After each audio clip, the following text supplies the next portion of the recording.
عبادت وکړه بسونه اجر الله ورکي. جبرائیل علیه السلام ته بار روزه بهر راوته سړی پسې ور بند شو. نو جبرائیل علیه السلام ته څنګه سنور حیران شوې؟ وی ډېر حیران شو. یا د ټولې دنیا د نظر نه پټ په تنهایۍ کې په اخلاص بیریا عبادت کوي 500 کاله دله به الله څونه ډېر اجر او ثواب ورکړي دي.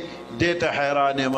نو جبرائیل علیه السلام ورته وی زه راته اوس بله خبره کوم نو نور به حیران شي.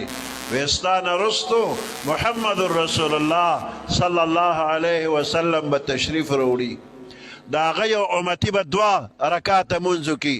نو د دې بزرګ د 500 کالو د عبادت نه به پې ډېر ثواب الله ورکړي.